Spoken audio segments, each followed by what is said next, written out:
Buenas noches, tengan todos ustedes. Vamos a empezar esta nueva edición de Diálogos Tributarios. Estamos en el número 21 ya, sin querer. Hemos pasado los 20 programas ya. Empezamos en abril y bueno, ha sido una experiencia extraordinaria. Creo que para todos nosotros, para los que participamos aquí, para mis invitados e invitadas, y también para ustedes que nos acompañan, sea en directo o luego cuando lo ven el fin de semana. Este número de diálogo tributario está dedicado a tocar uno de los temas más interesantes en mi perspectiva de la tributación internacional. Y tenemos a una invitada extraordinaria, a una persona que conoce muy bien este tema, que creo que nos va a ayudar a desentrañar todo este proceso, en parte histórico, en parte actual sobre esta idea. Le hemos titulado el concepto de establecimiento permanente, los escenarios post-BES y post-pandemia. Mi invitada es Elizabeth Gil García, ahora la voy a presentar, pero antes quería terminar de contarles que hemos recibido esta semana muchos comentarios sobre las últimas fechas y todos ellos apuntan a lo interesante que está haciendo plantear enfoques diferentes de distintos países y de distintos tipos de profesionales sobre la materia tributaria, y yo les agradezco mucho sus comentarios, sus intervenciones. La verdad es que nos nutre mucho a nosotros en el plano de investigación y también el plano de el autoconocimiento de que lo que estamos haciendo, que nació como una idea y aporte para las personas, realmente se está cumpliendo. Muy bien, entonces para hablar del establecimiento permanente, para ver cuál sería el escenario que vendría después, hemos invitado a Elizabeth. Elizabeth es abogada, licenciada en Derecho, le dicen allá en España, por la Universidad de Alicante. Y además ha tenido un premio extraordinario justamente a raíz de ese momento, en el año 2012. Pero luego Elizabeth ha trabajado y ha desarrollado un máster en Derecho Ambiental y de Sostenibilidad en la misma Universidad de Alicante en el año 2013. Y es doctora en Derecho con una calificación sobresaliente de cum laude en el doctorado internacional, y además fue el premio extraordinario en el año 2016. Son los premios que se dan a los mejores tesis de doctorado en España. Y la condujo una antigua conocida nuestra, la doctora Amparo Navarro Faure, que ustedes deben haber, a veces en América Latina hay un libro muy interesante de ella sobre derecho contable que nos ha nutrido a muchos en nuestras reflexiones sobre ese tema. Actualmente, y desde el año 2013, Elizabeth pertenece al área de Derecho Financiero y Tributario de la Universidad de Alicante.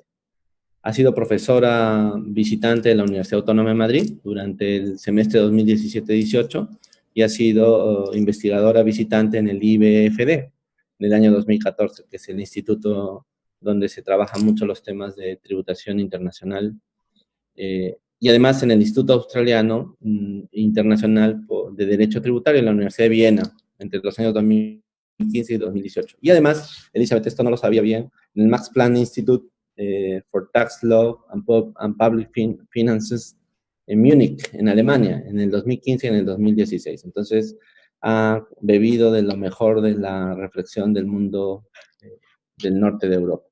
Es miembro también de IFA y es parte del Spanish Gene Representative, o sea, del grupo de jóvenes IFA en España, los Gene, y ha sido 2 veces la reportera nacional en los congresos de la IFA, en Basilea en el 2015 y en Londres en 2019. Y ha participado además como secretaria académica en 2 de los paneles, en Basilea y en Madrid en el 2016. También ha participado Elizabeth como reportera nacional o como la persona que elabora el trabajo nacional en el Congreso de la European Association of Tax Law Professors. Recuerden que venimos hablando de esta institución hace un tiempo. Es una reunión que agrupa a los profesores de Derecho Tributario en Europa en Múnich en el 2016. Bueno, como ven, Elizabeth es una gran investigadora, se toma muy en serio estas cosas, y en este tema creo que es una de las personas que tiene más claridades sobre el punto que nos va a tocar hoy día. Elizabeth, antes de empezar entonces te pediría si pudieras dar tus palabras iniciales, por favor. Sí, por supuesto. Muchísimas gracias, Luis, por la amable presentación.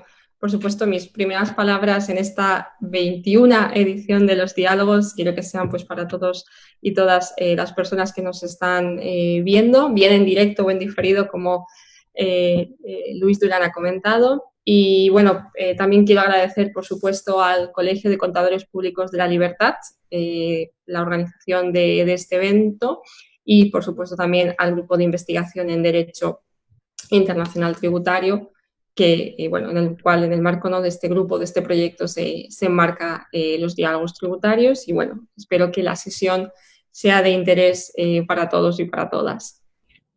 Muy bien, gracias Elizabeth. Vamos a empezar, si te parece, te planteo los 3 bloques de temas que me gustaría conversar contigo. Me gustaría empezar, porque tenemos distintos públicos, como te había comentado, con algunas definiciones generales, unos conceptos generales sobre el establecimiento permanente para ubicar su nivel de importancia en la tributación internacional y en la tributación de no domiciliados. Y luego, si te parece, hacemos una visita, una guía por qué pasó en BEPS, cómo llegamos a construir las reflexiones que BEPS hizo sobre el establecimiento permanente, que han terminado en la modificación del modelo, y también en el tratado multilateral. Y luego, si te parece, podemos tocar una tercera parte de la relación del establecimiento permanente con la economía digital, el pilar 1 especialmente, la atribución de beneficios, y ver un poco el panorama de lo que viene hacia adelante a propósito de la pandemia, porque también han habido problemas durante la pandemia, ¿no? Entonces, ese sería más o menos el marco, 3 bloques de temas. Entonces, yo quisiera empezar preguntándote ¿cómo es que este concepto es tan importante en el derecho tributario internacional actual? ¿Qué significa en términos de nuestra rama de estudio, Elisa?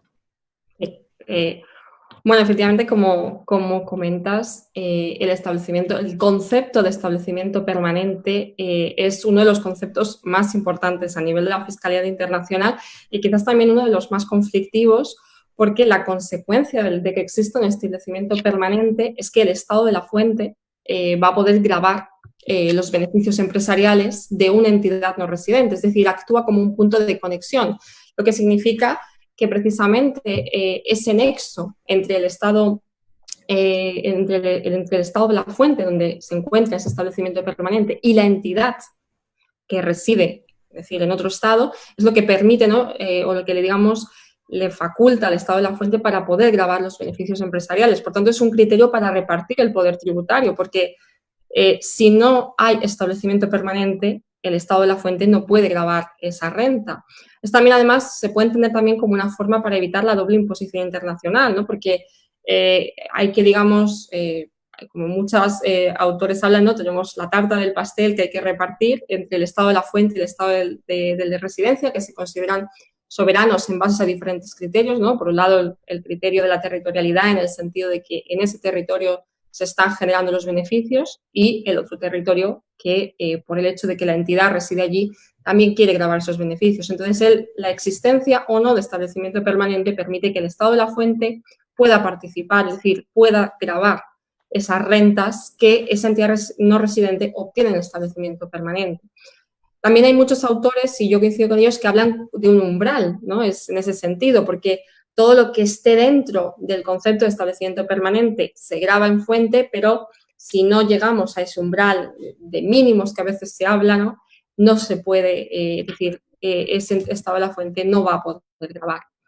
Entonces, bueno, siguiendo un poco el primer bloque que comentabas, si te parece, ¿no?, haciendo un poco la referencia a la estructura, ¿no?, de este artículo o de este precepto en el que está el concepto de establecimiento permanente. Y a mí, bueno, como últimamente he estado trabajando temas de un poco los orígenes o los cimientos de la fiscalidad internacional, he trabajado, no sé si mucho, pero bueno, creo que lo suficiente, los informes de la Sociedad de Naciones en los años 20, que es, bueno, donde están los cimientos de la fiscalidad internacional y, bueno, en mi opinión, donde empieza, ¿no?, un régimen tributario internacional, por supuesto, caótico, sin una institucionalización ni siendo formal. Y ya el concepto o la idea de establecimiento permanente aparece en esos años. Es decir, hay un comité de expertos que en el año 1925 elabora un informe y ya ahí hace referencia al establecimiento permanente, ¿no? En ese momento habla de sucursal, de agente, es decir, algunas de esas tipologías o de ejemplos que actualmente tenemos en el segundo apartado, ¿no?, del artículo 5, donde se recoge el establecimiento permanente.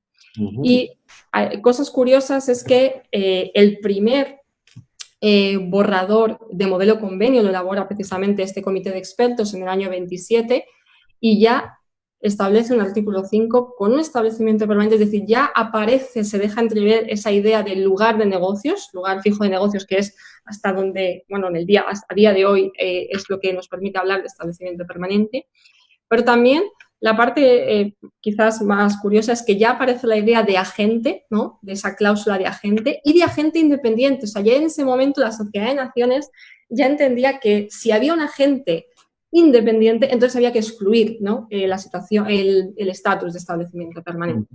Entonces, bueno, como sabrán, después es la OCDE la que retoma esos trabajos, ¿no?, a partir de 1963 y empiezan, bueno, pues las diferentes versiones de modelo convenio hasta llegar a nuestros días.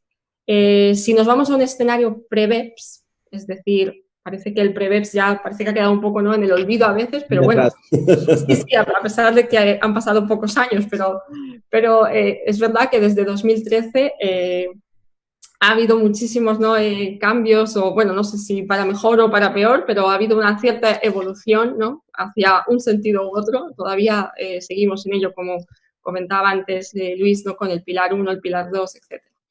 Bueno, pues esa estructura o esa definición, ¿no?, del establecimiento permanente se recogía, como he dicho, en el artículo 5, sigue recogiéndose en este artículo 5 del modelo convenio de la OCDE, y lo hacía estructurando el concepto de establecimiento permanente en 7 apartados, ¿no?, distinguiendo diferentes aspectos. Como hemos dicho, la relevancia radica en que si estamos ante una de esas situaciones recogidas en este artículo, hay establecimiento permanente y, por tanto, el Estado de la Fuente va a gravar esa renta.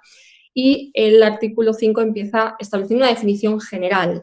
Una definición general que nos dice que tiene que ser un lugar de negocios, que tiene que ser fijo, ¿de acuerdo? Y que, además, a través de ese lugar de negocios fijo, la entidad no residente está realizando todo o parte de su actividad empresarial. Es decir, es un lugar a su disposición. Es verdad que el concepto a veces de qué se debe entender porque un lugar esté a disposición es un concepto que a veces tampoco es, bueno, que no es, no está nada, para nada exento de polémica.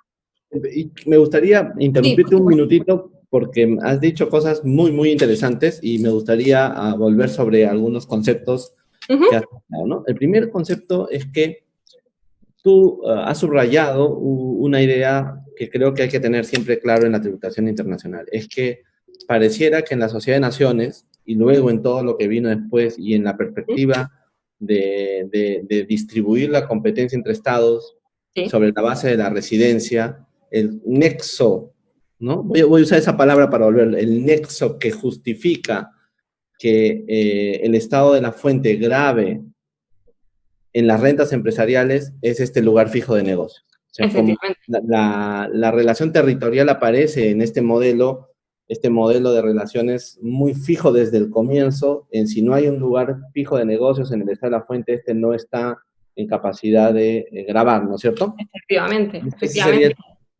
¿no?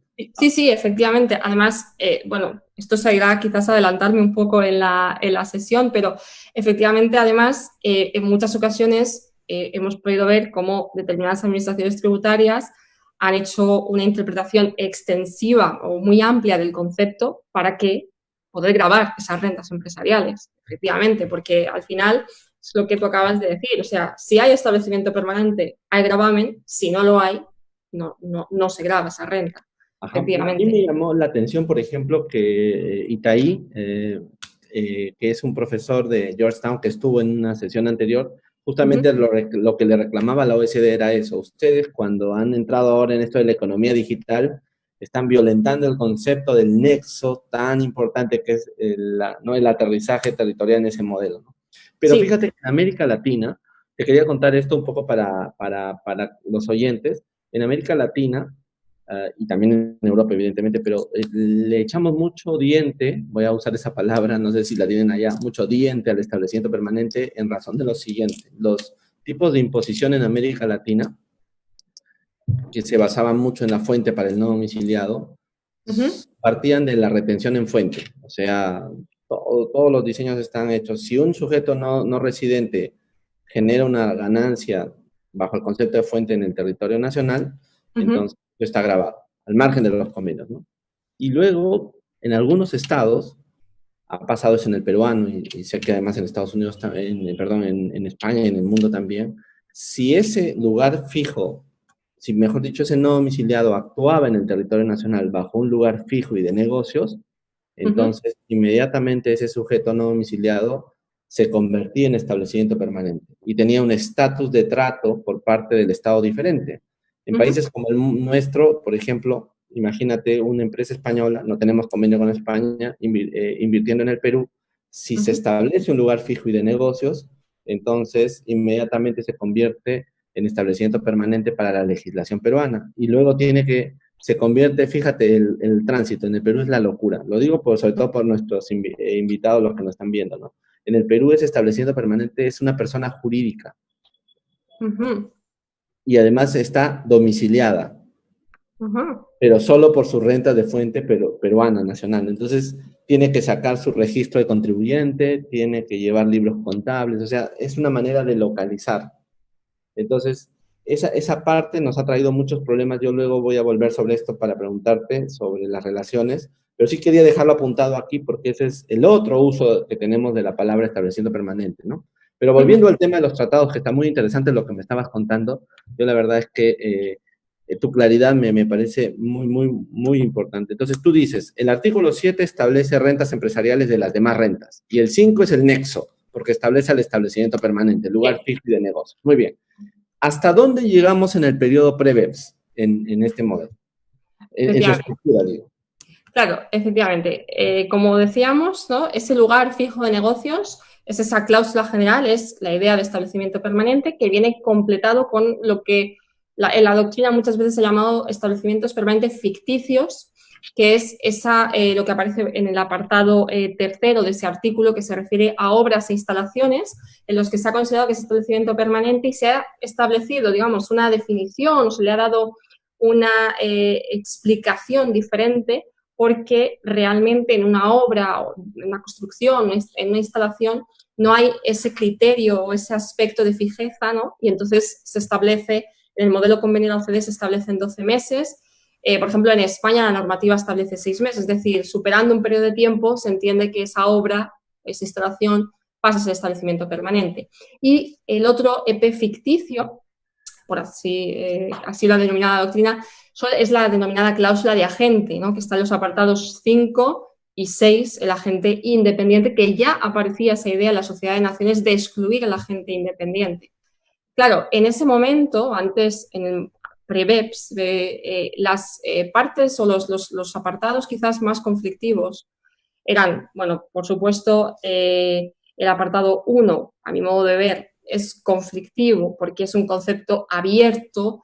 De hecho, yo me atrevería a decir que realmente no existe una definición propiamente dicha de establecimiento permanente, sino lo que tenemos son unas notas características, ¿no? Si uno va al apartado segundo de este artículo, se establece de manera ejemplificativa lugares de negocios como una sucursal, una oficina, que son lugares de negocios que van a ser establecimientos permanentes siempre y cuando sean un lugar de negocio, sea fijo y esté a disposición, ¿no?, de la empresa para realizar todo o parte de su actividad. Por tanto, al final lo que hablamos es de buscar un lugar que reúna esas notas. Y luego la conflictividad la encontramos en la cláusula de agente, es decir, el modelo convenio y los convenios siguiendo el modelo convenio establecían, por un lado, que establecimiento permanente iba a ser esa persona que actuando por cuenta de la empresa actuara de manera dependiente y que por otro lado se excluía del estatus de establecimiento permanente al que actúa por cuenta de la empresa pero como agente independiente. Entonces, claro, la pregunta es, bueno, ¿y qué es dependencia y qué es independencia?, ¿no? Y junto a esto también tenía cierta conflictividad dentro del artículo 5 hay una cláusula negativa en el apartado cuarto de ese artículo que lo que hace es completar esa definición general, la que hemos dicho del lugar fijo de negocios, pero de una manera negativa. Es decir, determinados lugares que aunque cumplan esos requisitos, si por la naturaleza de la actividad que desempeñan, es decir, en función de la actividad que desempeñan, son actividades de carácter auxiliar o preparatorio, entonces se excluye el estatus de establecimiento permanente. Claro, que se excluya el estatus de establecimiento permanente implica, como hablábamos hace un momento, que el estado de la fuente no pueda gravar. ¿Qué ocurría? Que grupos multinacionales, grupos de empresas, pues les era interesante realizar determinadas fragmentaciones de su actividad en los contratos para entrar dentro de la cláusula negativa, es decir, dentro de esa carácter auxiliar o preparatorio para así eludir la condición o el estatus de establecimiento permanente. Y también, de manera similar, incluso ocurría también con el tema de las obras, ¿no? Como se establece que es por encima de 12 meses, bueno, pues yo lo que voy a hacer es contratos menores, voy a trocear, por así decirlo, para eludir la figura de establecimiento permanente. Y también, hablando de elusión, estaba en relación con la cláusula de agente, ¿no? Es decir, si, de hecho, hay numerosos casos que han llegado a los tribunales en diferentes estados de reestructuraciones de empresas para que lo que era un agente dependiente pasara a ser un agente independiente o esa forma tuviese de agente independiente para eludir, es decir, para quedar en un supuesto de exclusión de establecimiento permanente, ¿no? Entonces, claro, esto que llevaba, en mi opinión, bueno, como de hecho esta es la razón de ser, ¿no? Del plan BEPS en el sentido de la acción 7, que es la que se dedica a la elusión artificiosa del establecimiento permanente, que va precisamente a estos escenarios que acabamos de comentar. Es decir, se está eludiendo artificiosamente el estatus de EP porque los grupos multinacionales, los grupos de empresas están fragmentando contratos, están fragmentando actividades para entrar dentro de las excepciones o de los supuestos de exclusión, y lo mismo con la cláusula de agente. Y ahí es donde la motivación, ¿no?, que tiene la OCDE con el plan BEPS y dedicar una acción a esto. En mi opinión, además de esto, además de la parte, digamos, de las empresas, también hay que decir, y creo que lo he comentado antes un poco de manera así un poco lo he dejado caer, claro, ese concepto amplio que les puede ser beneficioso para las empresas en el sentido de eludir el estatus de EP, también lo es desde el punto de vista de las administraciones tributarias, que pueden interpretar el concepto para pues, atraer, ¿no?, esas rentas o poder gravar esas rentas. De hecho, en España tenemos varios casos, ¿no?, como el caso Roche. Ahora te voy a preguntar de los casos. Ahora quiero preguntarte sobre los casos. Entonces, digamos, Elizabeth, si he entendido perfectamente, a ver, quiero pasar el correcto entendimiento de lo que vas diciendo como temas. Sí. O sea, habrían como 4 temas de problemas pre-BEPS que se aparecieron. Primero, uno que tú dices bien, en realidad el primer párrafo no es una definición en estricto, porque ¿no?, la caracterización de ese primer párrafo tiene algunos vacíos, digamos así, del concepto general. Por lo tanto, ese sería el primer problema. El segundo problema sería el de los establecimientos permanentes ficticios, como las llamamos. Acá le llamamos establecimientos permanentes temporales, o que es una contradicción en sí mismo, ¿no? Porque la palabra permanente y temporal, por lo menos lingüísticamente, suenan feo. Pero entonces, tú hablabas ahí de los contratos de construcción, ¿no es cierto? Bien. Otra cosa que nosotros hemos tenido mucho en América Latina eran las prestaciones de servicios.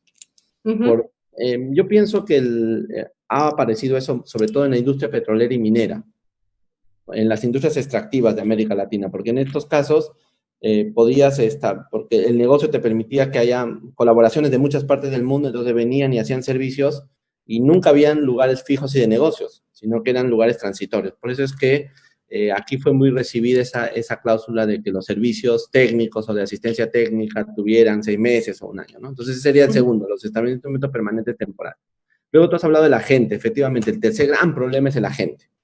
El problema de la gente es un problema tremendo. Y como correlato, como, digamos, la manzana se cae de madura, el trozarlo, o sea, la fragmentación, ¿no es cierto? Entonces, 4 grandes problemas que existen de planificación, digamos, que se fue planificando. Entonces, mi primera pregunta, antes quiero entrar al caso español porque ahí es ahí donde se manifiesta mucho de la acción de la administración. Y tú dices bien, no solamente es el contribuyente el que planifica, sino a veces las administraciones o los jueces estiran el concepto para tratar de atraer que sería el otro fenómeno. Pero mi pregunta es, cuando tú ves todo el camino de BEPS trazado, lo que vamos a conversar ahora, ¿tú sientes que BEPS abordó los 4 temas o solamente abordó algunos de esos temas?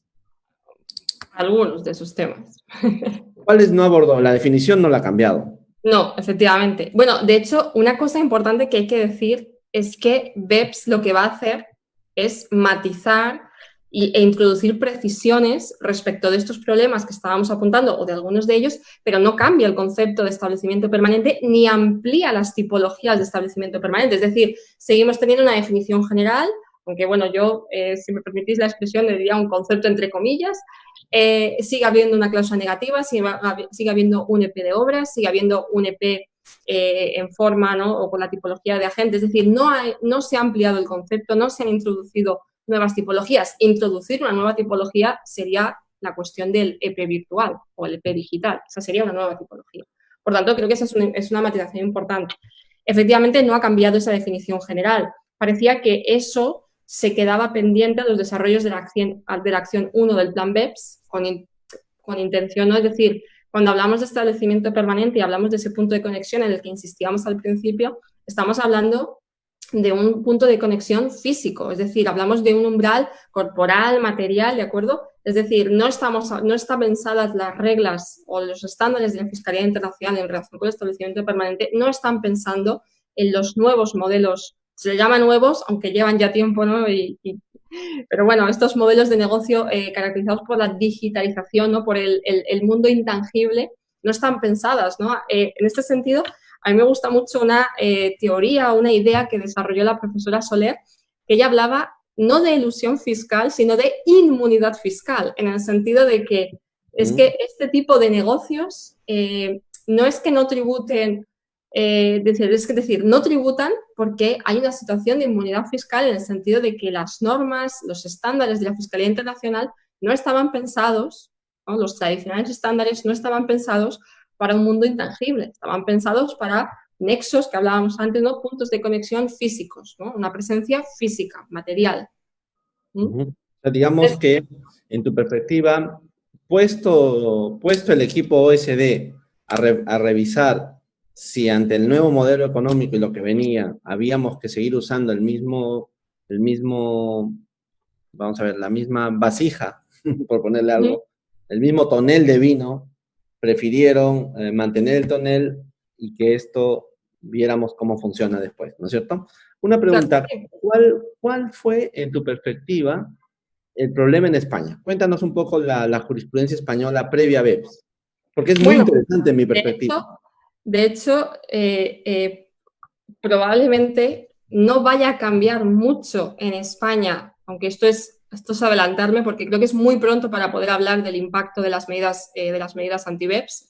Lo decía el FMI, el Fondo Monetario Internacional, en un informe en marzo de 2019 que era muy pronto todavía ¿no?, porque están todavía muchas medidas pendientes de implementación, las nuevas matizaciones, precisiones del establecimiento permanente realmente no se han incorporado en la gran mayoría de convenios de doble imposición, estamos con el convenio multilateral pendiente. Entonces, en España, la administración tributaria y los tribunales estaban ya haciendo una interpretación, por ejemplo, la idea de agente dependiente pre-BEPS pensaba en una representación directa, es decir, estaba pensando en una persona que actúa en nombre y por cuenta de la empresa, ¿no?, y descartaba figuras como el comisionista. Sin embargo, ahora, tras BEPS, la idea de la representación directa e indirecta se recoge bajo la cláusula de agente dependiente, algo que la Administración Tributaria Española y los tribunales españoles, por ejemplo, en el caso Dell, ya recogían. De hecho, por ahí va el que determinasen la existencia de un establecimiento permanente. Entonces, probablemente, de hecho, hay un informe que elaboró Baker McKenzie después de la publicación de los informes finales, donde hace un análisis de la doctrina tanto administrativa como de tribunales españoles, diciendo, bueno, puede que en otras jurisdicciones, es decir, muchas de las recomendaciones del informe final de la acción 7 en España en la práctica se venían aplicando. Entonces, el impacto probablemente sea menor en España que a lo mejor en otras jurisdicciones que no estaban haciendo esas interpretaciones más amplias, ¿no? Y la pregunta, Elizabeth, es, yo quiero entender, a ver, quiero entender la interpretación española. Eh, entonces, la pregunta es, ¿por qué llegaron a esa interpretación? ¿Qué había detrás? O sea, quisiera entender cómo los jueces o la administración tributaria extendió acá llamaríamos la goma de mascar, el chicle, cómo lo extendió tanto Bueno, como para llegar a eso. ¿Qué pasó? Pro- probablemente sea porque en el caso de él, por ejemplo, vienen trabajando de una determinada manera en lo que es el grupo de empresas, la diferente estructura empresarial, y a partir de un determinado momento cambian. Entonces, yo creo que eso lleva a pensar a la administración tributaria y subsiguientemente a los tribunales a pensar que realmente lo que antes era un agente dependiente, que ahora le llaman comisionista, sigue haciendo lo mismo que antes, ¿no? Esto es un clásico, ¿no?, del derecho que yo desde que, vamos, cuando estudié lo dice, que las cosas son lo que son y no lo que las partes dicen que son. Entonces, más allá de la forma que se le dé de comisionista o cualquier otro tipo de contrato o de figura, hay que ir a ver si quién asume los riesgos, si es responsable o no del resultado, si hay un control, si hay unas indicaciones detalladas que le esté dando la entidad para que sea establecimiento permanente o no. Es decir, ya entraron en ver esas cuestiones que son muchas de las que se han recogido en el modelo convenio, ¿no?, en actual, el del año 2017. O sea, usaron una lupa de que veían ahí una ilusión y Sí, pues trataron de resolverlo. sí, no, esto desde luego por parte de la doctrina española no ha estado exento de crítica, como podréis imaginar, efectivamente. Ahora, una pregunta, me aparo un poquito del tema, pero creo que tiene que ver, a ver si estoy en lo cierto. ¿Tuvo algo que ver las modificaciones de los comentarios al modelo de la OSD y la tesis dinámica que fue incorporada en la vida de los tribunales y de la administración? ¿Eso también tuvo que ver o no? ¿Tú Para cómo lo- estos casos, yo diría que no. Yo Ya, o diría, sea, en estos temas, en esos casos yo diría que no. Pero ya, ya. Ya, porque ahora es, último había una discusión sobre la interpretación dinámica y estática de los convenios a la luz de una sentencia reciente, ¿no? sí, Creo sí, que sí. fue en enero, febrero, no lo sé. En marzo, sí. El 3 de marzo de este año, el Tribunal Supremo Español sí emitió una sentencia sobre la interpretación dinámica estática que además ha tenido cierta repercusión a nivel internacional, ha sido comentada en otros estados. Partía de un EP, era una cuestión entre Suiza y España. Es verdad que no tiene que ver sobre el concepto de EP, sino sobre el uso de los comentarios, ¿no?, el tema del soft law para las interpretaciones.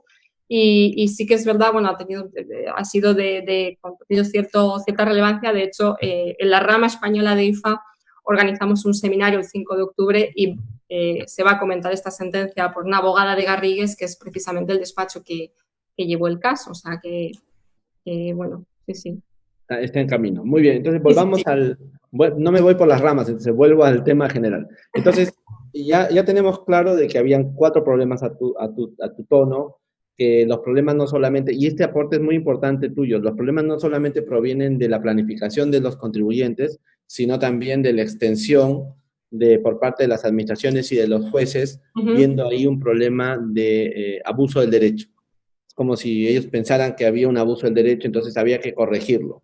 Muy bien, ese es el momento pre-BEPS. ¿Qué pasó en BEPS? ¿Cuál es el proceso? ¿Cómo fuimos yendo a esto? Primero, en el diseño general de BEPS, creo que el establecimiento permanente era uno de los temas centrales. En ese documento que ya no aparece en la OSD colgado, yo no sé por qué, no sé si te acuerdas del primer documento, Sí, sí, sí, el Addressing, plan de acción. no, no, antes, el anterior, el del diseño. Uno que anterior, ¿no? En Claro, julio de 2013, ¿puede ser? claro, exactamente. El Que que era, creo hablaba que de el que acusaba a las transnacionales y a los abogados y los estudios de abogados de que esto había sido. así. Sí. Bueno, en ese documento casi no se, mejor dicho, se toca el tema, es uno de los temas fundamentales, pero parece que en el documento del plan de acción BEPS es mucho más fuerte este asunto, ¿no? Cuéntanos cuál es la Sí, lógica en el plan de acción. claro, precisamente, o sea, la justificación, la motivación de que el plan de acción de BEPS dedique una acción al establecimiento permanente son los aspectos que hemos comentado, es decir, estos son los que la OCDE identifica como los problemas conflictivos en relación con el estatus de establecimiento permanente. Claro, aunque esto sería irse, ¿no?, del tema, BEPS, bueno, como saben, ¿no?, significa la erosión de bases imponibles y el desplazamiento de beneficios. Claro, lo primero que deberíamos hacer es determinar qué es erosión de bases, ¿no? Es decir, entrar al concepto o no concepto de erosión de bases. Y, de hecho, sí, el plan BEPS al final lo que ataca son múltiples escenarios, diseña diferentes acciones para los múltiples escenarios que he identificado, como de planificación fiscal, de prácticas elusivas, y, digamos, busca, ¿no?, atajar esos problemas, ¿no? Esto es haciendo otra vez colación a la profesora Soler, algo que ella llama, con mucho acierto, además, me parece a mí, fenómeno poliédrico, ¿no? El BEPS como un fenómeno poliédrico por ese hecho de que se atacan, o que el plan BEPS pretende atacar múltiples escenarios.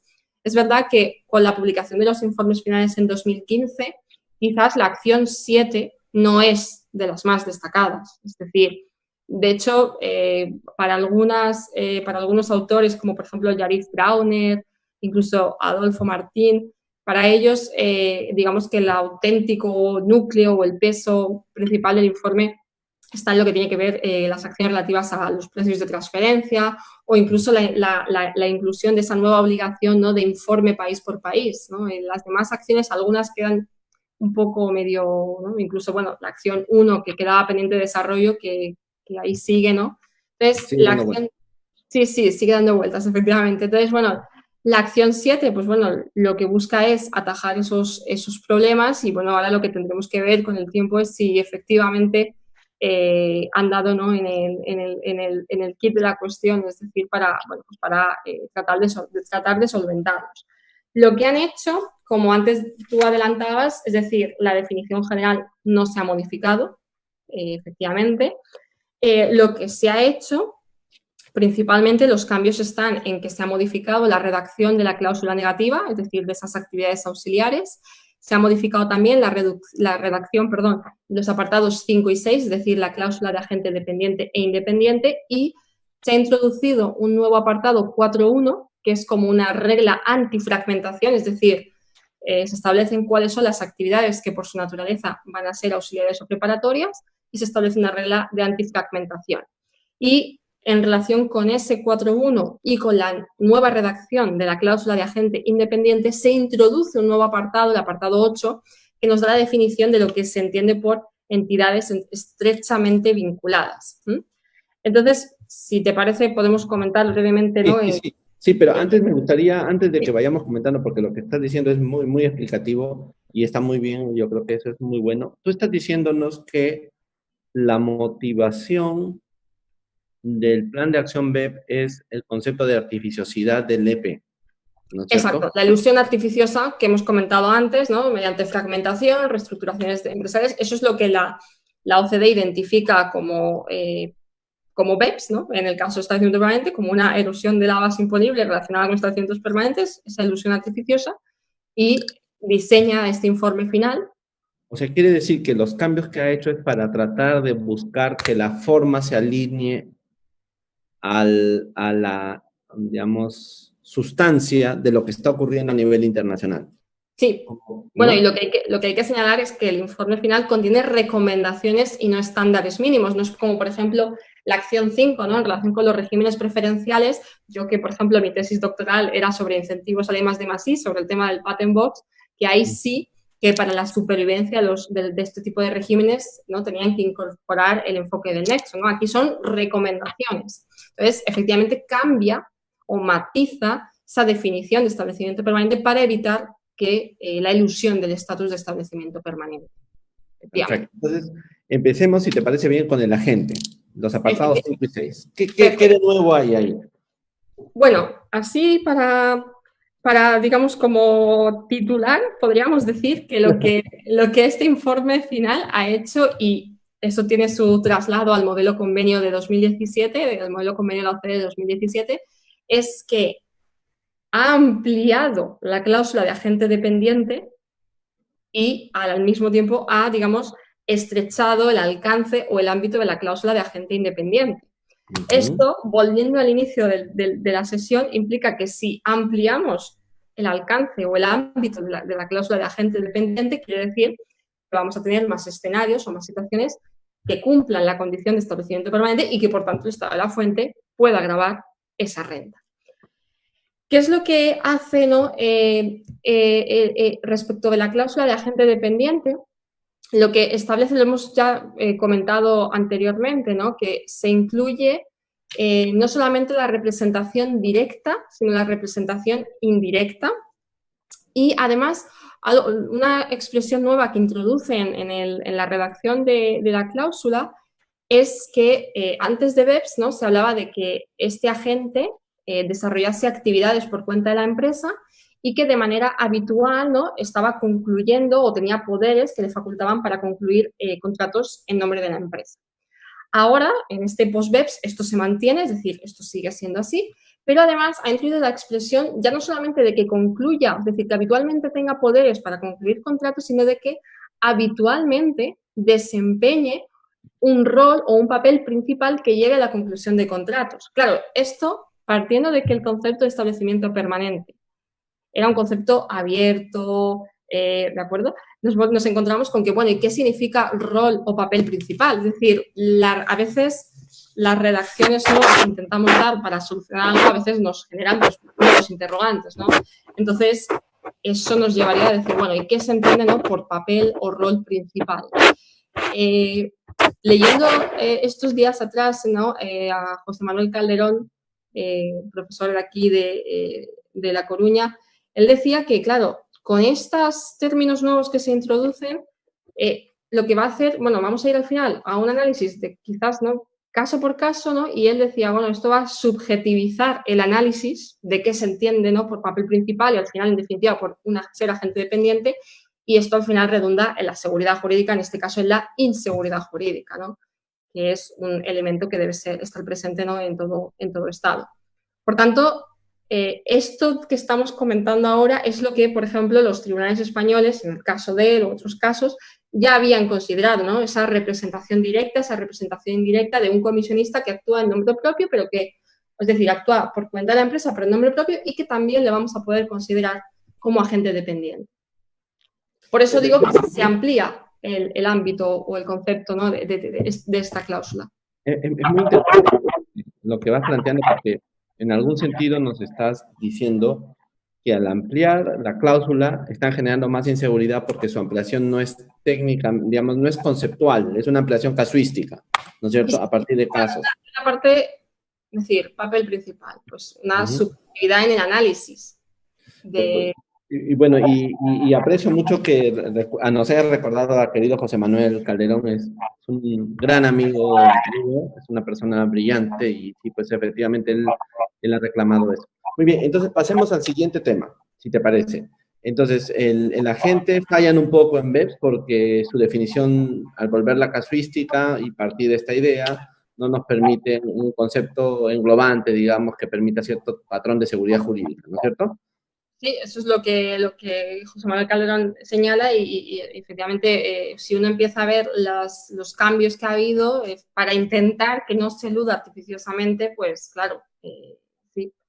Claro, relación con el agente independiente, pues se introducen un nuevo matiz que es que si ese agente actúa exclusivamente o casi en exclusiva por cuenta de una o más empresas que están estrechamente vinculadas o relacionadas, y por eso se introduce un nuevo apartado en el artículo, ya no es independiente. Además, también, para que fuese independiente, ha de actuar, ¿no? En el ejercicio de una actividad económica, con lo cual esto parece, por tanto, que descarta al agente independiente como persona física, es decir, tiene que ser un empresario en este sentido, ¿no? Que actúe en el ejercicio de su actividad económica, que asuma los riesgos, que sea el único responsable del resultado de sus trabajos. Entonces, que no haya un control general por parte de la entidad, es decir, pueden haber ciertas indicaciones, pero al final el que determina dónde va a trabajar, cómo lo va a hacer, tiene que ser ese agente para que sea independiente. Por lo tanto, se ha estrechado el alcance, el ámbito de la cláusula de agente independiente. Por tanto, la consecuencia es que se amplía, ¿no? El de agente dependiente y, por tanto, las posibilidades de que una determinada situación se conceptualice como establecimiento permanente y, por tanto, permita, ¿no? Al Estado de la fuente gravar esos beneficios empresariales, esas rentas empresariales. Perfecto. Pasemos al apartado cuarto. Las actividades preparatorias y auxiliares. La idea es evitar la fragmentación artificiosa de las operaciones. Cuéntanos un poco cómo quieren lograr esto, con este agregado.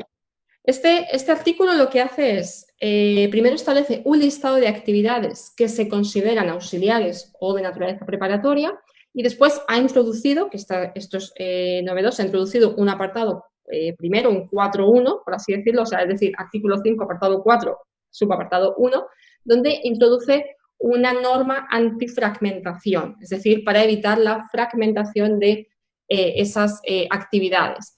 Claro, una de las preguntas que surge es si el simplemente hecho, es decir, si uno va al modelo convenio, va al artículo 5, verá que hay un listado de actividades que van, si no me estoy equivocada, del apartado A a la E, es decir, una serie de escenarios que se entienden como actividades preparatorias o auxiliares.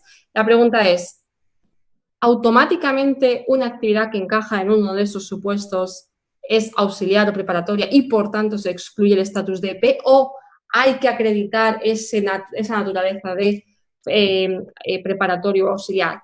Eso es algo, fíjate Luis, que ya en el año 2011-2012, que hubo un informe de la OCDE sobre la interpretación y aplicación del artículo 5, ya se planteaba esta cuestión y parece, ¿no? Esto al final ahora ha quedado recogido, ¿no? En los comentarios al modelo convenio y parece que cabe entender que sería automático, es decir, que no habría falta acreditar nada más. ¿Mm? Interesante. Sí, es Por verdad tanto, que desde allá, sí. sí, No, dime, perdón, dime. continúa. No, no, creo que el dato que has dado es interesante, sí, porque efectivamente era algo que venía de un poco más atrás, sí. Sí, efectivamente, bueno, esto es algo que también otros autores han señalado que muchas de las recomendaciones que están incluidas en los informes del plan de acción vienen también de otros informes previos de la OCDE o de comentarios, documentos, es decir, y de hecho en el modelo convenio hay algunas cuestiones que han sido incorporadas a partir de ese documento, ¿no? Del año 2011-2012 y es decir, algunas tienen que ver con ese documento, otras tienen que ver con los informes finales. Ujú. ¿Y qué papel tiene el informe, a propósito de esto que vas contando de traer cosas detrás, qué papel tiene el informe que había hecho la OSD sobre atribución de beneficios de los establecimientos permanentes en este informe final? ¿Es complementario? Bueno, claro, efectivamente, porque, bueno, claro, cuando hablamos de rentas empresariales tenemos dos partes, ¿no? La primera es si hay establecimiento permanente, el estado de la fuente puede gravar, y la segunda pregunta es la atribución de los beneficios de ese establecimiento a ese establecimiento permanente. Claro, si uno coge el informe final de BEPS, ¿no? Publicado en octubre de 2015, yo creo que el informe son unas 50 páginas, va centrado en la parte del concepto, ¿no? Y más adelante, en 2016, cuando salió este informe complementario para determinar esa segunda parte, es decir, cómo atribuir los beneficios al establecimiento permanente. Ujú, ujú. Estupendo. Y entonces la pregunta es, esta regla de fragmentación que bien has recogido, que intenta hacer, ¿es en realidad el núcleo duro de de la perspectiva antiabuso en el establecimiento permanente? Porque lo otro es complementar los conceptos, pero aquí ya estás hablando de un método, de un análisis ya de caso para intentar ver si es que has pasado o has cumplido con los estándares o umbrales de la definición. Me pareciera que acá hay como una Claro, especie de cláusula antielusiva o estoy exagerando. sí, podríamos entenderla en ese sentido, porque al final, es decir, esas actividades recogidas en el artículo, en el apartado cuarto, son actividades que cumplen esas condiciones de lugares de negocio, pero que por la actividad que desempeñan tienen esa naturaleza o carácter de auxiliar o preparatorio y eso es lo que hace que queden excluidas. Entonces se introduce esa norma antifragmentación, que es lo que una de las motivaciones del plan BEPS, bueno, de la acción 7 del plan BEPS, era precisamente, es decir, resulta que se están fragmentando actividades, ¿no? Para que caigan dentro de esa condición de auxiliar y así eludir el estatus o la condición de establecimiento permanente. Perfecto. Ahora, entonces, estos cambios en el apartado 5.6, en el apartado 4, y también los cambios, hubo cambios sobre o sea, se analizó los servicios en la condición de establecimiento permanente temporal de servicios en la acción 7, y cómo acabó esa historia, o no acabó en... Bueno, eso ya, si yo no estoy equivocada, ya el modelo convenio en sus comentarios, cuando uno termina todos los apartados, aparecía una referencia al comercio electrónico y otra al EP de servicios. Entonces, es verdad que muchas de las cuestiones que se han introducido en el modelo convenio 2017, en los comentarios, parten o del informe final o de estos documentos de los años del año 2011-2012, que tratan de aclarar, precisar, matizar, pues bueno, intentando aportar esa claridad, ¿no? Que a ese concepto de establecimiento permanente.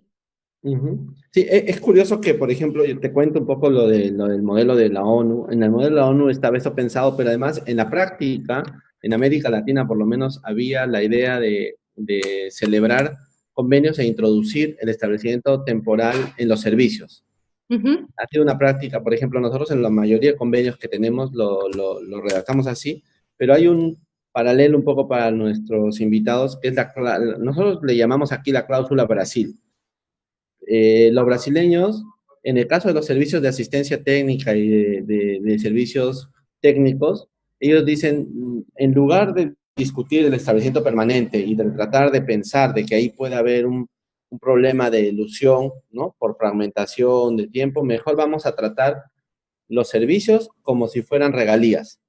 Entonces, los servicios los tratan por el lado de las regalías y lo que obligan es a la retención en fuente sobre un porcentaje, normalmente 15%, ¿no? Nosotros tenemos también esa regla. Pero luego hay un dato bien curioso. Yo no he acabado de hacer la investigación. No se le he preguntado a nuestro amigo mexicano cuando estuvo, hemos tenido dos, pero nosotros en el convenio con México tenemos una regla de establecimiento permanente de servicios de 3 meses. O sea, para las asistencias técnicas. Todo lo que son asistencias técnicas, baja el umbral normal que tenemos de 6 meses, lo bajan a 3 meses. Y luego se ha replicado eso en otro convenio. Entonces, pareciera que hay una necesidad en América Latina de, por el lado del convenio, por el lado de las regalías, tratar de evitar la pérdida de este nexo famoso, ¿no? Pero esos temas efectivamente no se abordan en los informes finales de BEPS, ¿no es cierto? Entonces, ahí mi pregunta es, tú que ahorita estás escuchando estas políticas que estaban fuera del marco de tu investigación, ¿no te parecería interesante haberlo reflexionado en el torno de BEPS? Pareciera que ahí no le dieron mucho importancia a este conjunto de medidas que eran, a mi parecer, interesantes, ¿no? Sí. Bueno, de hecho, claro, la OCDE, ¿no? Ahora con la propuesta de introducir un pilar 2, la motivación es que hay desafíos de BEPS pendientes. Pues probablemente este desafío pendiente que ellos dicen no sea el único. Sí. Exactamente, porque fíjate que pensaba yo en el caso de la asistencia técnica de 3 meses, ¿no? Esta regla antifragmentación, pues es también achica, o sea, porque una regla antifragmentación pensada en 6 meses más o menos es interesante, pero si vas a aplicar la regla antifragmentación para 3 meses, pues la cuestión va a hacer que todo el mundo acabe introduciéndose en el concepto, ¿no? Bueno, si te parece, podemos pasar. No, me faltaría una última parte, perdóname, de BEPS. Quería preguntarte sobre esto. Esto de aquí, estos cambios que has planteado sobre BEPS han pasado a los comentarios del 2017. ¿Sí? ¿Y qué cosa ha pasado al convenio multilateral? Cuéntanos un poco. ¿Qué hay en el convenio multilateral? Claro, en el convenio multilateral, yo creo que es en la parte cuarta, parte cuarta, efectivamente, los artículos 12 y siguientes es donde se recogen, ¿no?, estos resultados del informe final de la acción 7, que al final lo que se pretende es que esas recomendaciones acaben llegando a los convenios de doble imposición, bien por la aplicación del convenio multilateral, ¿no?, o bien por negociaciones bilaterales, también podría ser, efectivamente. Entonces, es verdad que yo eché un vistazo y actualmente, o bueno, con los últimos datos, eran en torno a 90 jurisdicciones los que ya han firmado el convenio multilateral y que aproximadamente la mitad de esas jurisdicciones han adoptado, ¿no?, artículos respecto de la implementación de estos cambios de establecimiento permanente que hemos comentado, es decir, han incorporado, ¿no?, de estas opciones que tienen reservas, tienen diferentes opciones, han considerado la implementación de esas medidas anti-BEPS en relación con el establecimiento permanente que hemos estado comentando. Entonces, digamos que ya está todo alineado en teoría. Está alineado en teoría. Claro, en teoría, porque la siguiente cuestión, que además va un poco al hilo de lo que comentabas anteriormente sobre la interpretación dinámica, claro, a día de hoy tenemos un modelo convenio 2017 que recoge tanto en su articulado como en sus comentarios cuestiones que han salido de los informes finales del plan BEPS, pero, claro, si los convenios de doble imposición pre-BEPS o incluso los post-BEPS no recogieran, es decir, si un determinado convenio no tiene esa regla antifragmentación o no tiene la nueva redacción que se le ha dado a la cláusula de agente independiente, claro, esos comentarios no nos servirían a efectos de la interpretación. Sí que nos podrían servir la interpretación de los comentarios que tienen su origen en ese informe que comentábamos antes del año 2011-2012, que hubo primero un borrador y que después salió el informe, ¿no? Esos trabajos previos son los que en este caso podrían servir, ¿no? Que se han sido incorporados al modelo convenio. Los comentarios estos sí que podrían servir para la interpretación de los convenios de doble imposición que no hayan incorporado o que no incorporen los estándares BEPS. Entonces, digamos que todavía para ver, ¿no? El impacto habría que esperar, claro, a la implementación de estas medidas, de estas recomendaciones en los convenios bilaterales, bien por el modelo, bien por el convenio multilateral o bien porque, bueno, nuevas negociaciones o renegociaciones de convenios en las que se introduzcan las mismas. Muy bien, interesante todo lo que nos estás planteando, nos lo has planteado clarísimo. En primer lugar, te agradezco mucho por todo, por cómo nos lo has puesto. Yo quisiera pasar al segundo tema. Ya estamos en el segundo, en realidad quiero pasar al tercero. Quiero ver el pandemia y pospandemia. Si te parece, conversamos un poquito sobre el tiempo de pandemia. Y luego nos vamos al pospandemia, que sería el EP digital y todo este problema de BEPS 2.0. En tiempo de pandemia salió este informe de OSD, si te acuerdas, sobre la situación que estaba originándose en BEPS. Primero, cuéntanos un poco qué cosa quería arreglar ese informe, qué estaba pasando en la pandemia en esta materia que afligiera tanto a la OSD, que fue el único informe que sacó en la pandemia por lo demás. Bueno, la OCDE, a ver, tengo constancia, sacó 2 informes, uno sobre la recuperación o las medidas de índole tributaria que había que considerar, que van por la línea de la tributación verde, y luego sacó otro documento que es, si yo no recuerdo mal, creo que es del 3 de abril de este mismo año, en el que sacaba, bueno, pues cuestiones relativas a los convenios de doble imposición por las situaciones que podían darse. Además, yo creo que Andrés Báez tiene un artículo, o sacó un artículo sobre ello, si no estoy equivocada, o ha hecho alguna participación en algún foro precisamente haciendo referencia, ¿no?, a esas cuestiones, porque se planteaban diferentes cuestiones, por ejemplo, temas de residencia. ¿Qué pasa si, bueno, por las restricciones que se han impuesto, las medidas de confinamiento, de cuarentena, pues una persona permanece determinado tiempo en un estado? De hecho, por ejemplo, en el caso del Estado español, se ha determinado que si alguien está más de 6 meses, es decir, más de medio año en España con motivo de la pandemia, se entiende residente, ¿no? Y claro, la pregunta que uno se podía plantear es qué pasa con el establecimiento permanente, ¿no? En ese sentido, hay tres. Es verdad que este tema no es algo que surja ahora, ¿no? En relación con el establecimiento permanente se pueden dar tres cosas o 3 cuestiones, mejor dicho. Una de ellas es los empleados que están trabajando desde casa, ¿no? El home office o el teletrabajo al que muchos y muchas nos hemos acogido durante esos meses, ¿no? ¿Qué pasa con esas personas que por algún motivo han estado trabajando en su domicilio para una empresa que reside en otro estado? ¿Hay un lugar fijo de negocios? ¿Está a disposición ese lugar por parte de la empresa? Esa sería una de las cuestiones.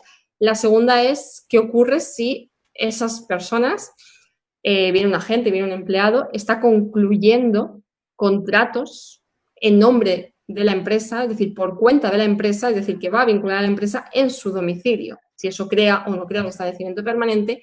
Y el tercero de ellos sería el relativo a las obras, es decir, construcciones, obras, instalaciones que, por ejemplo, en el mes de marzo, cuando, bueno, pues, no sé si fue en marzo, ¿no?, cuando se declaró por parte de la OMS, que estábamos ante una pandemia, creo que fue en marzo, vamos, en marzo fue cuando al menos en España se decretó el estado de alarma, creo que unas semanas después fue cuando la OMS hizo ese anunciamiento de pandemia, ¿no?, esa calificación de pandemia.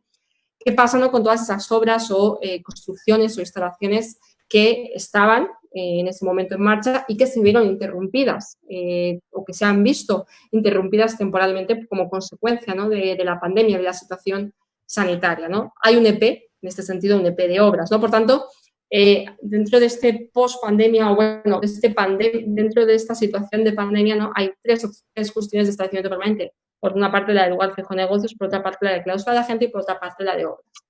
Decía que esto realmente no es algo que se ha planteado nuevo ahora, porque volviendo a ese informe de 2011-2012 de la OCDE, que establecía como 25 cuestiones que se podían dar en la práctica de cuestiones interpretativas, una de ellas era precisamente en relación con el home office.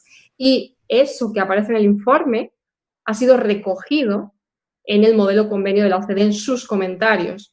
Establece, no sé si son los párrafos 18, 19 del modelo convenio, es decir, esos párrafos dedicados a los comentarios al artículo 5.1, será efectivamente, que se refieren precisamente a la idea de home office.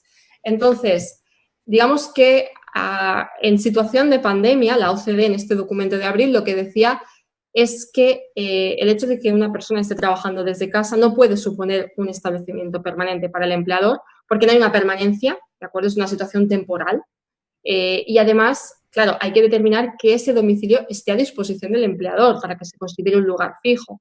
Claro, el simple hecho de que el trabajador o el empleado esté trabajando desde su casa, pues no hace que eso automáticamente signifique que esté a disposición de la empresa. Y una de las cuestiones que señalaba la OCDE en este documento de abril de 2020 es que durante la COVID lo que ha motivado que un trabajador o trabajadora haya estado haciendo teletrabajo, ¿no? Teleworking, es una situación de fuerza mayor, es una situación, bueno, pues las diferentes directrices, decretos de los diferentes gobiernos, no una decisión de la empresa. Por tanto, en situación de pandemia, aquellas personas que se hayan visto trabajando desde casa para una entidad no residente, no se puede entender que ese lugar sea un establecimiento permanente. Claro, lo que nos tendríamos que preguntar es qué puede ocurrir al margen del coronavirus, porque es verdad que el teletrabajo, ¿no? el home office que ha habido durante estos meses puede que también en algunas empresas acabe asentándose como una práctica habitual. Entonces, claro, nos podríamos plantear, bueno, porque esto ya yendo a temas medioambientales, hay diferentes artículos que han visto, ¿no? digamos, la causa-efecto entre esa restricción de movilidades, ¿no? de menor gente desplazándose dentro y fuera de las ciudades, que ha bajado, ¿no? los niveles de emisión de carbono a la atmósfera, ¿no? como consecuencia de esa menor movilidad, ¿no? Entonces podría ser que pues llegasen a establecerse, ¿no? algunas de estas cuestiones que hemos vivido durante estos meses, ¿no? que lleguen a implantarse, ¿no? Entonces, aún así, conforme a los comentarios del modelo convenio, partiendo de ese informe de la OCDE del año 2011-2012, el hecho de que alguien trabaje desde casa no implica automáticamente que ese sea un lugar que esté a disposición de la empresa, es decir, que sea un establecimiento permanente. Por tanto, si alguien utiliza el home office de manera intermitente, es decir, como algo, pues bueno, meramente incidental, ¿no? Ocasional, que además no sea un requisito por parte de la empresa, ¿no? que el domicilio se utilice como oficina, que las actividades que se desarrollen ahí sean meramente auxiliares, entonces se descarta la idea de establecimiento permanente. Es decir, lo que va a llevar a que sea establecimiento permanente es que efectivamente haya esa permanencia, esa carácter de fijo y que ese lugar esté a disposición. Por tanto, si no, de hecho hay un caso en Dinamarca del año 2016 que era una persona que por enfermedad se trasladaba a Dinamarca, del Reino Unido a Dinamarca, y lo que hacían era que le modificaban, es decir, pasaba a trabajar desde casa, pero le modificaban las obligaciones que tenía, ¿no? Es decir, ya no estaba en contacto con los clientes, ya no negociaba con ellos, entonces ahí el tribunal danés determinó que eran funciones meramente auxiliares o preparatorias y que por tanto no había establecimiento permanente. Esto sería en relación, ¿no? con el home office.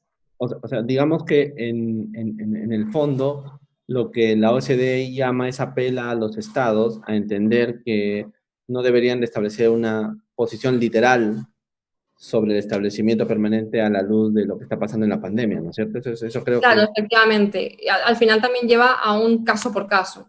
También, a estudiar los hechos y circunstancias por los cuales una persona está llevando a cabo su trabajo desde el domicilio. Y efectivamente ahora en época de pandemia se descarta el establecimiento permanente, ¿no? La cuestión es si esto acaba implantándose en determinadas empresas, sí podría pasar a ser la consideración de establecimiento permanente. Habría que ver caso por caso.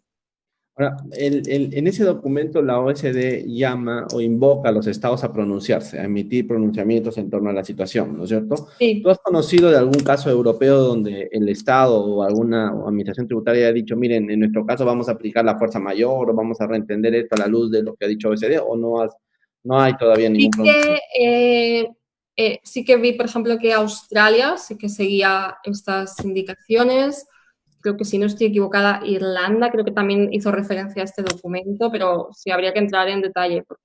Pero yo creo que en general se han alineado con esta idea porque, como te decía, realmente no es algo nuevo de ahora, sino que ya en los comentarios se refleja de esa manera. Entonces, Correcto. es decir, sí que se contempla que el home office pueda ser un establecimiento permanente, pero deben darse una serie de circunstancias que hagan que efectivamente hay un lugar fijo de negocios. Claro, la otra posibilidad es el tema de la gente, es decir, también dicen que la OCDE en este documento de abril que por cuestiones de la pandemia, volviendo otra vez a esa idea de que es una decisión gubernamental lo que lleva al confinamiento, que es fuerza mayor, que va a ser difícil, ¿no?, que se considere como habitual que una persona estaba concluyendo. Claro, habría que mirar qué es lo que estaba haciendo antes del confinamiento, es decir, si ya venía de manera habitual, ¿no?, y podemos hablar de esa habitualidad en la conclusión de contratos para que podamos entender que hay establecimiento permanente por la cláusula de agente.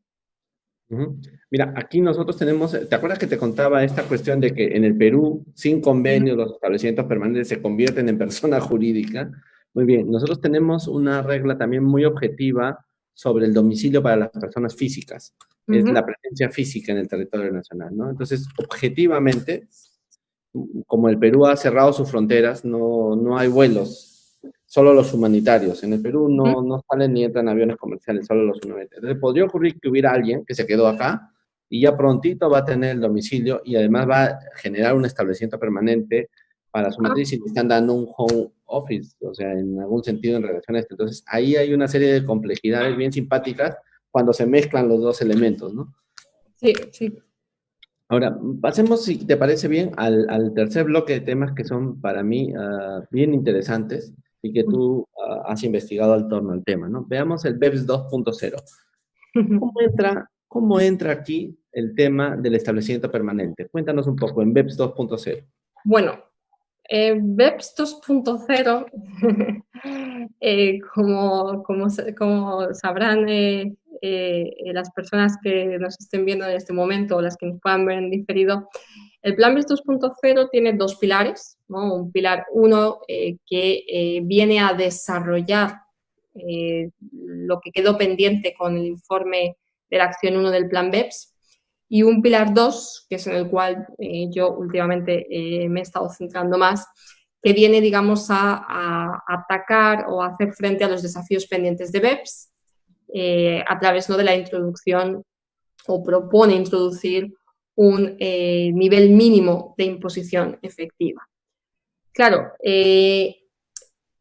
a mi modo de ver, el pilar 1, que es el que viene un poco a decir el cuánto y dónde, ¿no?, de alguna manera deben tributar las rentas derivadas o relacionadas, ¿no?, con estos negocios digitales, deja un poco de lado, parece que deja un poco de lado o parece que va por un camino diferente a la idea del EP digital, ¿no?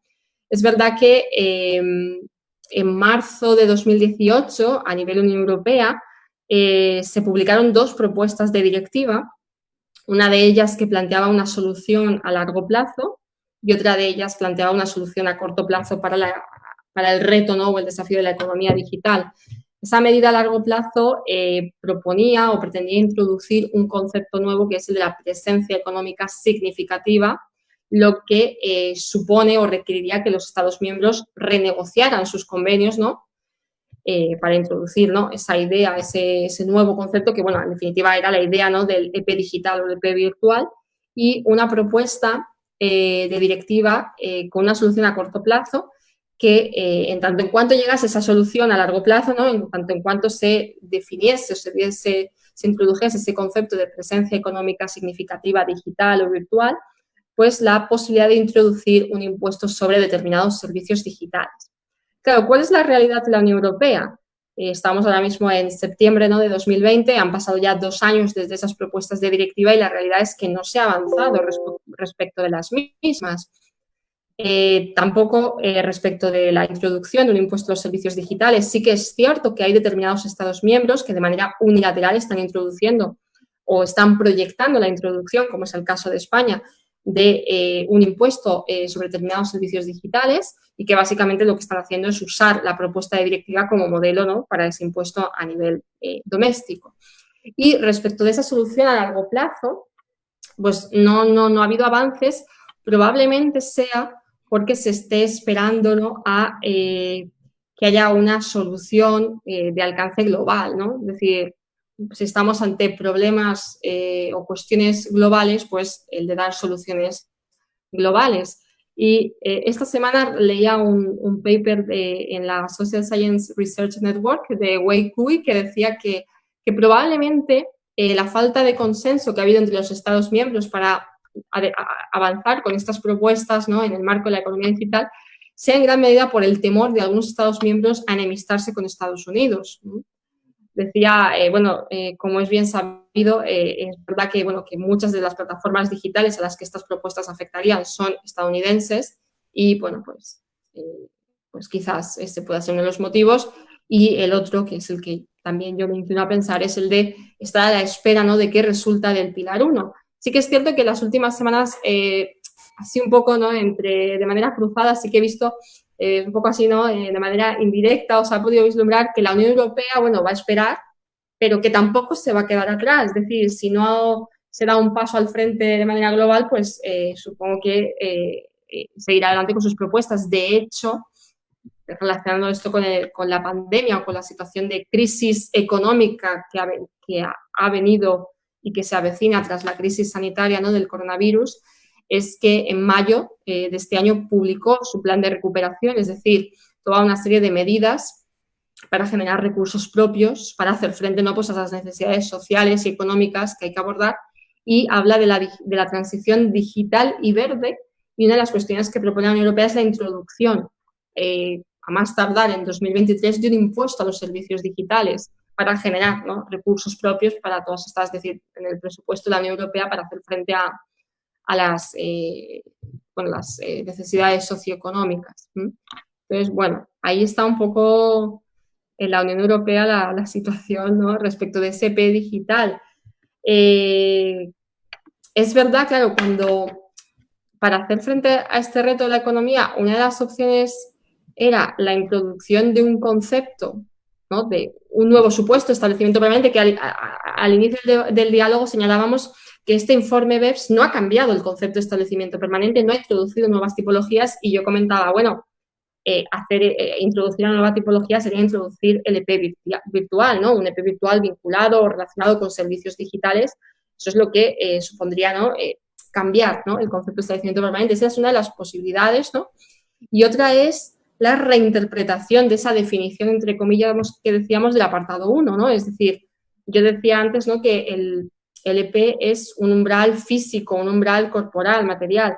Entonces, la cuestión es una reinterpretación de ese lugar fijo de negocios, de ese concepto tradicional, pues para también tener en cuenta, ¿no?, pues esa presencia virtual, ¿no?, de determinados negocios. Esas son un poco las dos posibilidades, ¿no?, que en relación, pues, con ese EP basado en la presencia fija, que pudiese tener en cuenta, ¿no?, esa presencia virtual, y que estamos, a la espera también un poco, ¿no?, de los trabajos bajo el Pilar 1, que es verdad que no están por la línea del EP virtual, pero que van un poco a resolver o tratar de dar una solución a la economía digital. Elizabeth, una pregunta en torno al EP digital y la versión europea a la que has estado comentando, ¿no?, haciendo alusión. ¿De dónde vino la idea?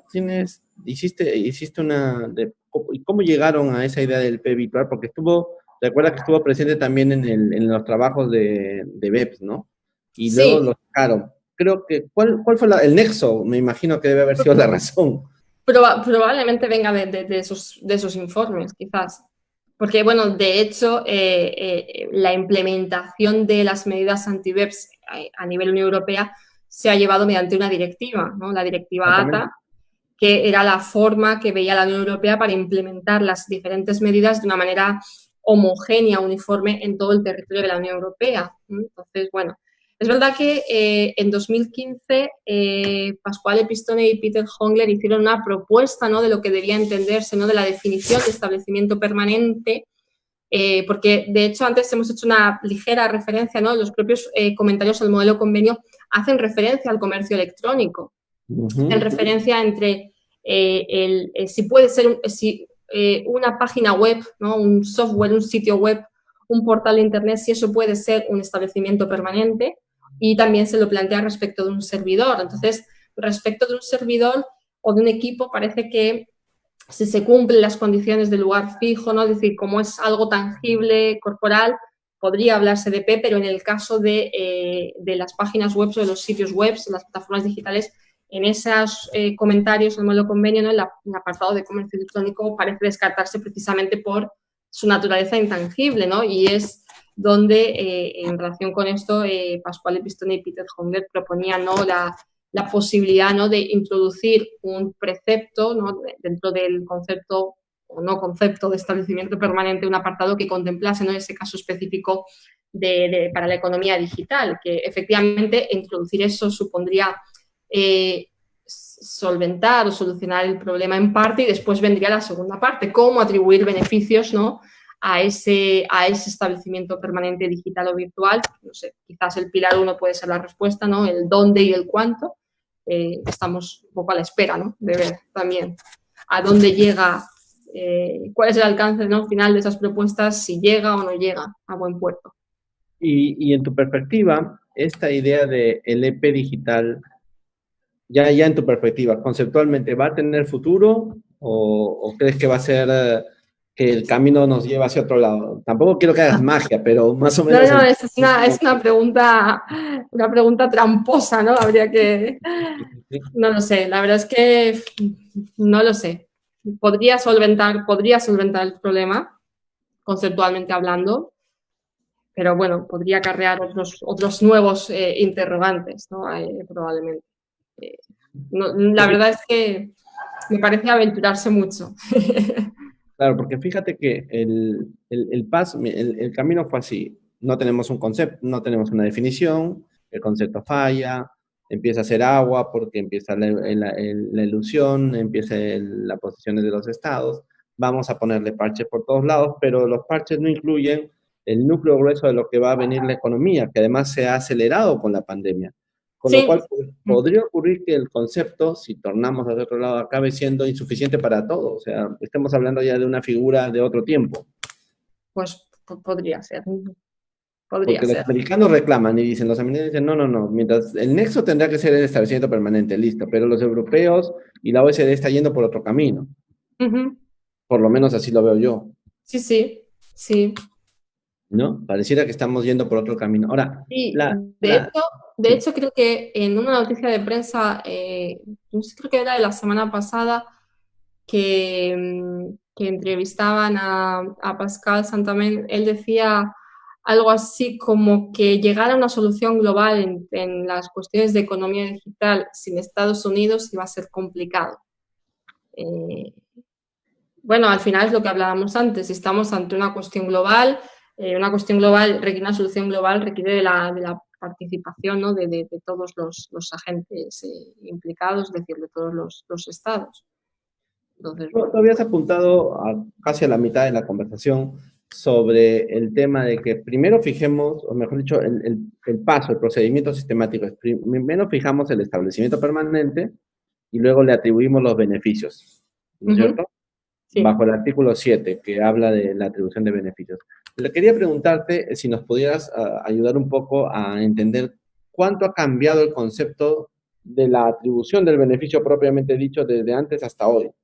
Porque hablábamos de rentas netas al comienzo y luego vino este documento de la OECD que empezó a hablar más bien de otros elementos. ¿Cómo lo has visto tú? ¿Crees que el concepto de atribución de beneficios nos está trayendo problemas? ¿Ya está más claro después de BEPS? ¿Cómo lo planteas tú? Bueno, tema claridad, no diría yo. No diría yo. Es que, ¿sabes? Además, también cuando algo parte de, quizás, no sé, es porque uno empieza, no pienso que sea mayor, pero cuando uno empieza a madurar en las investigaciones, uno se da cuenta de lo importante que es los conceptos, la parte conceptual, lo importante que es saber qué estás atacando, ¿no? En el caso del plan BEPS y cómo lo haces y que haya coherencia, ¿no? Entre...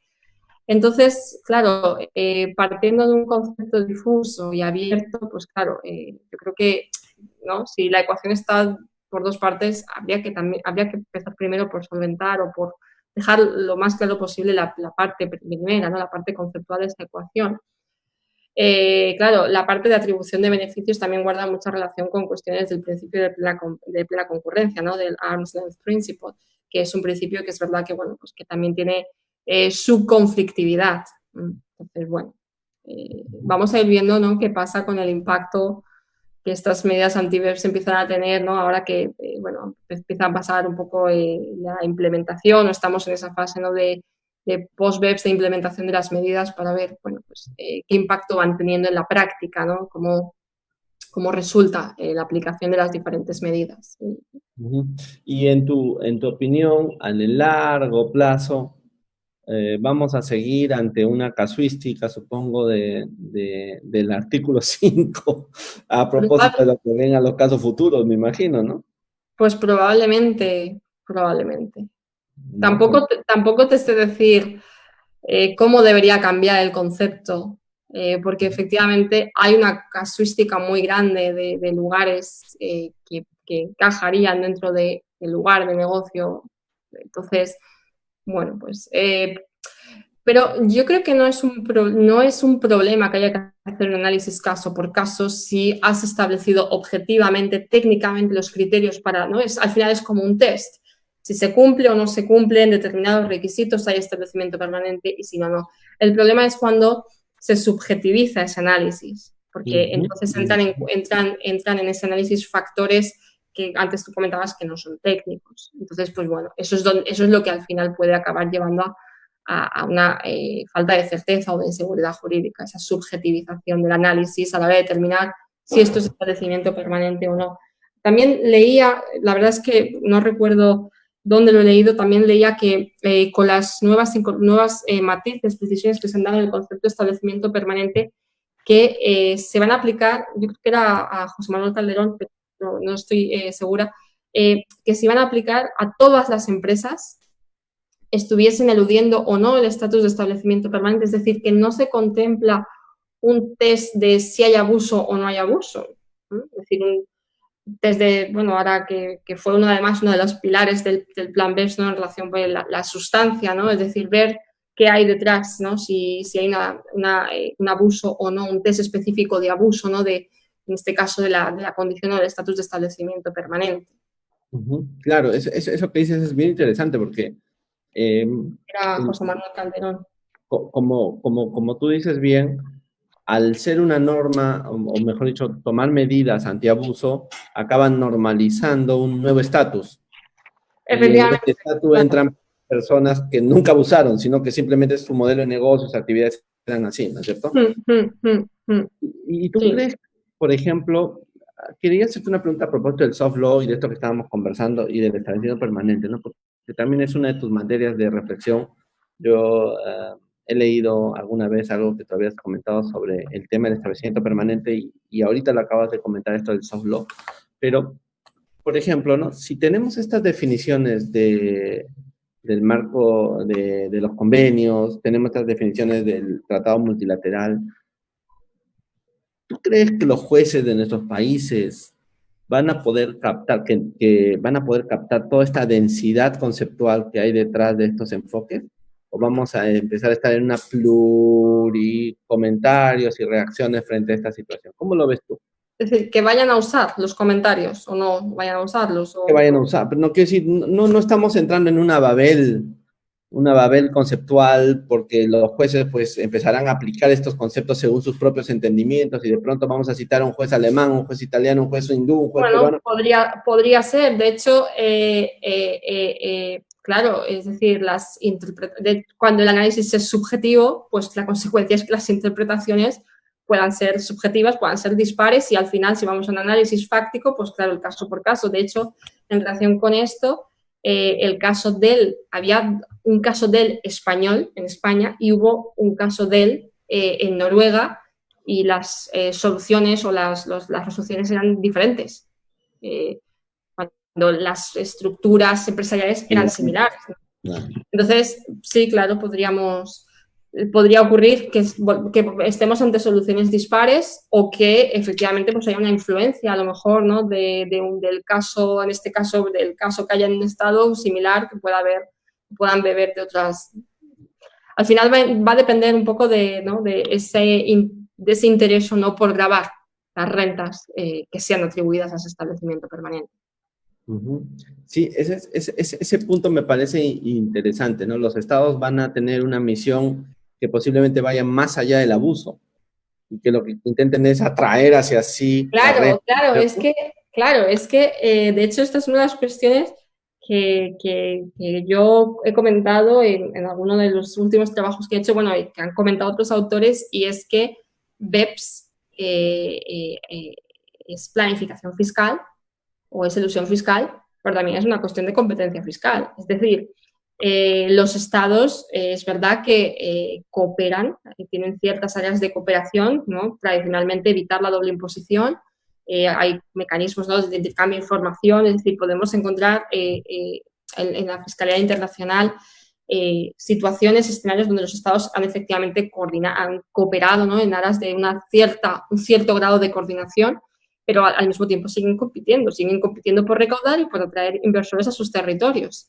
Entonces, claro, esa idea de la competencia fiscal pues es difícil con esa coordinación, ¿no?, una auténtica coordinación en determinados aspectos. Entonces tú me dices que necesitaríamos un profundo fair play internacional para poder estar ante esto, porque pronto, a terminado BEPS, los estados también van a empezar a diseñar sus políticas para atraer inversión y más en tiempo COVID, ¿no es cierto? Claro, efectivamente, bueno, yo creo que ya lo han estado haciendo, efectivamente, o sea, los regímenes fiscales, los incentivos, las cláusulas de tax expiring, al final, todas son cuestiones para atraer inversores, ¿no? Tipos de gravamen reducidos.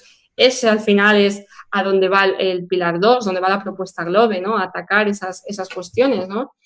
Que al final no deja de ser cuestiones de competencia fiscal. Claro, con COVID, con el coronavirus, esta situación podría verse acentuada. De hecho, ese otro documento de la OCDE de abril de 2020 iba por esa línea. Es decir, hay una necesidad para salir de la crisis reforzados, ¿no?, que los sistemas, los estados estén más fuertes, sean más resilientes para futuras crisis, y hay que incentivar el consumo y la inversión, porque durante todos estos meses, semanas de confinamiento, de restricciones, pues ha bajado significativamente el consumo, la inversión, y eso al final puede suponer la introducción pues, de incentivos fiscales, de regímenes preferenciales para la inversión o para el consumo, ¿sí? Efectivamente. O sea que el COVID nos está llevando a desandar esa... Bueno, al final el COVID puede ser también un equilibrio entre la introducción de nuevos impuestos o la subida de impuestos para hacer frente a la bajada de ingresos y, por otro lado, la parte de los incentivos. Al final es buscar un equilibrio, ¿no?, entre la parte de incentivar, que tiene una repercusión negativa, ¿no?, a efectos de recaudación, y la otra parte de introducir impuestos. O sea, de hecho, en este plan de recuperación de la Unión Europea que comentaba hace unos minutos, está la introducción del impuesto a los servicios digitales, pero está también la propuesta de introducir un impuesto a las emisiones, es decir, al carbono. Está también la introducción de un impuesto, bueno, una especie de gravamen a los plásticos no reciclados, es decir, ir hacia una transición verde, hacia una transición digital, pero también generando recursos nuevos, ¿no?, recursos propios para hacer frente a la situación económica. O sea, que pareciera que es una oportunidad para el activismo fiscal, digámoslo así. Bueno, de hecho, leía también no hace mucho un artículo de Traversa y Visioli, sí, que decían que precisamente cuando la época no sé si ellos hablaban de tiempos de guerra, o sea, es decir, en épocas de dificultad es donde parece que hay más posibilidad o más oportunidad para la introducción de medidas fiscales, de creación de impuestos. Sí, pues me parece que es así. Quería Así. comentarte, aunque no lo creas, llevamos muchísimo tiempo en la reunión. Yo te había advertido que no te ibas a dar cuenta, pero ya hemos pasado de la hora y media largo. Entonces, ya casi un poco para terminar, quería contarte un problema que tenemos en el Perú con el establecimiento permanente, un poco para ponerle contexto. Yo te había contado que en el Perú el establecimiento permanente tiene dos nociones, ¿no? La de los convenios y la noción interna a efectos de constituir como domiciliado para grabar por su renta de fuente peruana. Muy bien. El año pasado, a propósito de una reforma, bueno, el año pasado, a propósito de una reforma legislativa que tuvimos, se incorporó una definición de establecimiento permanente en la legislación interna casi armonizada a lo resuelto después de Plan BEPS. Nosotros tenemos la regla de ¿cómo se llama esto? De antifragmentación, nosotros tenemos los establecimientos permanentes temporales, tenemos una regla sobre la gente, etcétera, ¿no?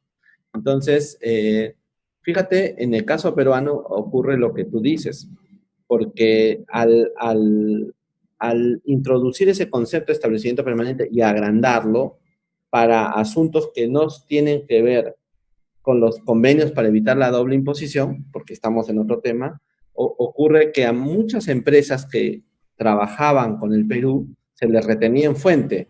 Ahora, al anchar el concepto de establecimiento permanente, tienen ellos que introducir algún tipo de mecanismo operativo en el Perú que suponga algún tipo de presencia física, obligados por el modelo de la norma, ¿no? Entonces, esto me trae a mí digamos, a recuerdo una idea que tú has deslizado a lo largo de esta conversación y que me parece fundamental, ¿no? Cuando uno no tiene claro los conceptos, ni su utilidad, ni para qué le sirven, puede estar generando en lugar de ventajas estropicios institucionales, ¿no es cierto? Entonces, eh, me parece fundamental para los que están acompañándonos esta idea que Elizabeth nos ha insistido en sus distintas intervenciones de que la coherencia conceptual es muy importante cuando quieres establecer diseños de políticas públicas en materia tributaria, ¿no es cierto? Entonces, Elizabeth, yo la he pasado muy bien, la verdad, me he divertido muchísimo. Se nos ha pasado el tiempo como nunca y nos has explicado, y creo que los que nos están viendo y nos van a escuchar concordarán conmigo en que se nos ha hecho tan sencillo un tema que a la gente le parece tan grave. Muchas gracias por tu capacidad didáctica y me gustaría tus palabras finales, Elizabeth, sobre, para que digas como diríamos, un círculo completo de redondeo al concepto que hemos estado hablando. Sí, bueno, pues como conclusión o síntesis, ¿no? De lo que hemos hablado, que efectivamente no sé el tiempo que llevamos. Vamos más de una hora y media. Me lo has advertido al inicio y efectivamente no hay nada mejor que te adviertan algo porque efectivamente parece que se cumple. Además, he estado muy a gusto, lo he disfrutado. Y sí, podríamos decir que el resumen, ¿no? de el concepto o no concepto entre comillas de establecimiento permanente tras BEPS o post BEPS lleva a aumentar ese umbral mínimo del que hablábamos antes, ensanchando por tanto las situaciones o escenarios o estructuras, ¿no? En las que habrá un establecimiento permanente y claro, esa extensión del concepto de establecimiento permanente tiene la consiguiente extensión en fuente, ¿no? A la hora de la tributación de los beneficios empresariales, ¿no? Vamos hacia un análisis más fáctico y más subjetivo que al final pues redunda o en este caso en perjuicio, ¿no? de los contribuyentes esa falta o ese riesgo, ¿no? Para el principio de la seguridad jurídica, ¿no? Por tanto, al final, como decías en tus últimas palabras o en tus palabras previas, ¿no? La importancia de la claridad y la coherencia conceptual, ¿no? de las definiciones, de la claridad a la hora de, pues bueno, en este caso, de definir o tratar de definir ese punto de conexión que permite al estado de la fuente gravar las rentas empresariales por ese punto de conexión, ese criterio de reparto al final de potestades tributarias. Y nada, pues hasta la próxima sesión y además, bueno, deseando muchísima suerte y largo recorrido, ¿no? A esta iniciativa que tanto el grupo de investigación en Derecho Internacional Tributario con el Colegio, ¿no? de Contadores Públicos de la Libertad, que siga por muchos diálogos más y nada, estaré encantada de seguirlos en diferido por el horario y de poder volver a participar en esta u otras iniciativas. Muchísimas gracias, Elizabeth. La hemos pasado, como te digo, muy bien. Lo aprecio muchísimo. Además, porque el horario es tan distinto, está 7 horas adelantada. Imagínate cómo debes estar ya a estas horas de la noche. Muchas gracias de verdad por tu intervención. La he pasado yo muy bien. Estoy seguro que los que están con nosotros también. Y efectivamente, yo te comprometo ya públicamente para conversar en otro momento. Y quisiera conversar sobre tu otro tema de análisis, que has estado viendo, el tema de las ayudas de Estado y las relaciones, ¿no? Con la competencia fiscal, porque es un tema que hay que abordar en su momento. Entonces, tu idea de cooperación versus competencia me parece muy importante para explorar. Muchas gracias, Elizabeth. Ya te comprometí en público para un próximo programa y hasta la próxima. Hasta Muchísimas la próxima. Chao, Adiós. Elizabeth. Gracias. Y ustedes también, hasta la próxima, hasta la siguiente emisión. Adiós.